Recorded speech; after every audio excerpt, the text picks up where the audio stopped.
Good morning students.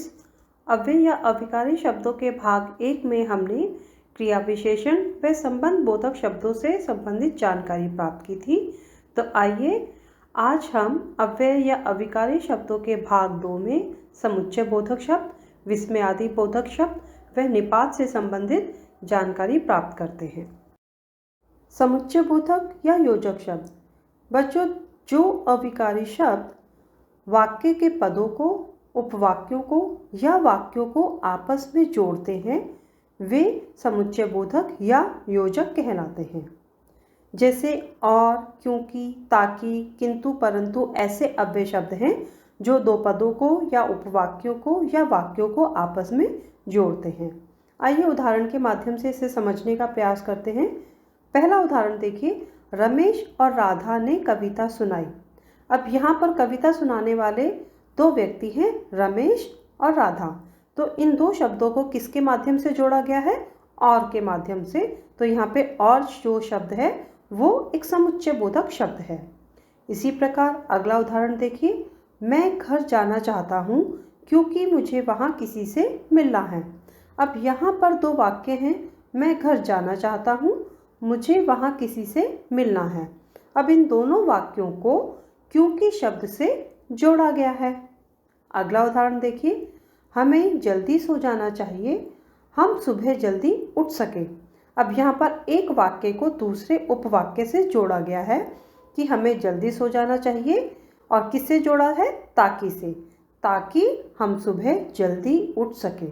तो इस प्रकार जो शब्द दो पदों को, उपवाक्यों को या वाक्यों को आपस में जोड़ते हैं उन्हें हम योजक शब्द या समुच्चय बोधक शब्द कहते हैं। बच्चों, समुच्चय बोधक शब्दों को दो भागों में बांटा गया है। पहला समानाधिकरण और दूसरा व्यधिकरण। समानाधिकरण के अंतर्गत वे अव्यय शब्द आते हैं जो दो या दो से अधिक समान पदों या वाक्यों को आपस में जोड़ते हैं। जैसे तथा, और, एवं, या, किंतु, परंतु, अगर, मगर, बल्कि इत्यादि। उदाहरण देखिए, रमा, गीता, शीला और सुनीता बैडमिंटन खेल रही हैं। अब यहाँ पर जो नाम दिए गए हैं वे समान पद हैं, यानी लड़कियों के नाम हैं, और जिनको किससे जोड़ा गया है? और से। इसी प्रकार अगला उदाहरण देखिए, विनय ने बहुत परिश्रम किया किंतु पास ना हो सका। अब यहाँ पर दो वाक्यों को आपस में किंतु के माध्यम से जोड़ा गया है कि विनय ने बहुत परिश्रम किया और वह पास ना हो सका। तो किंतु वह पास ना हो सका किससे जोड़ा है? किंतु से, कि विनय ने परिश्रम तो बहुत किया किंतु वह पास ना हो सका।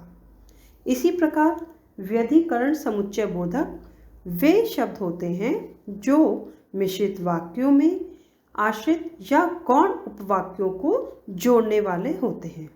जैसे कि इसलिए, ताकि, मानो, क्योंकि, अगर, तो, यद्यपि, तथापि इत्यादि। बच्चों, ये जो समुच्चय बोधक शब्द हैं वे कारण या शर्त या उद्देश्य बताते हैं। उदाहरण देखिए कि मुझे 2 दिन से बुखार था इसलिए मैं स्कूल नहीं गया।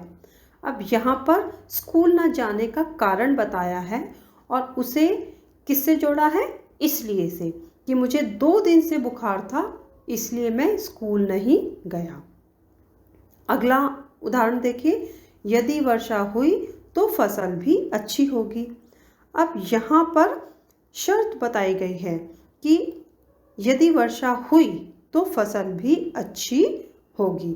तो इस प्रकार जो शब्द कारण बताएं या शर्त बताएं या किसी उद्देश्य के आधार पर हो तो वे व्यधिकरण समुच्चय बोधक शब्दों के अंतर्गत आते हैं। विस्मयादि बोधक शब्द। बच्चों, जो अव्यय शब्द आश्चर्य, शोक, खुशी, चेतावनी आदि भावों को व्यक्त करें वे विस्मयादि बोधक कहलाते हैं। जैसे शाबाश, ऐसे ही मेहनत करती रहो और प्रथम आती रहो। अब यहाँ पे एक खुशी का भाव है कि शाबाश। इसी प्रकार होशियार, यहाँ जंगली जानवरों का खतरा है, तो यहाँ पे होशियार शब्द जो है वो चेतावनी का भाव दर्शा रहा है। इसी प्रकार अगला वाक्य देखिए, अरे मोहन, तुम यहाँ कैसे? तो यहाँ पर आश्चर्य का भाव है कि अरे मोहन तुम यहाँ पर कैसे।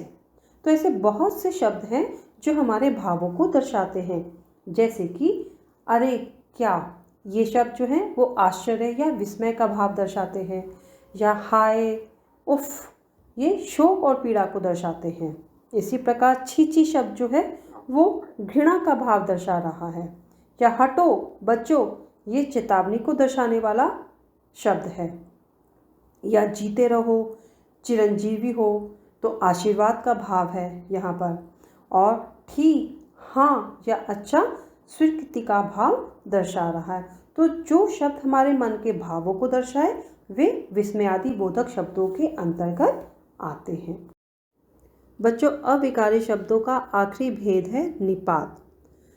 निपात अर्थात हिंदी में कुछ ऐसे शब्द होते हैं जो वाक्य में प्रयोग किए गए किसी शब्द के बाद लगकर उसके अर्थ में विशेष प्रकार का बल ला देते हैं, या यूँ कहें कि वाक्य में किसी पद को विशेष अर्थ प्रदान करने के लिए हम निपात का प्रयोग करते हैं।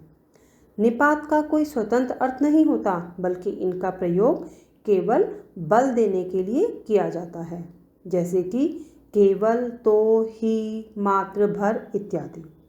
उदाहरण देखिए, यह राशन केवल झोपड़ी वालों के लिए है। तो केवल शब्द यहाँ पर जो इस्तेमाल किया गया है वो झोपड़ी वालों पर बल देने के लिए किया गया है कि राशन जो है वो सिर्फ झोपड़ी वालों के लिए है।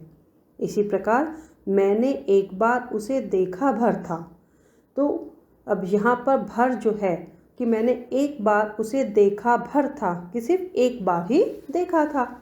ऐसे ही रमेश ही इसे कर सकता है, अब यहाँ पर रमेश पर बल दिया गया है कि रमेश ही इस काम को कर सकता है।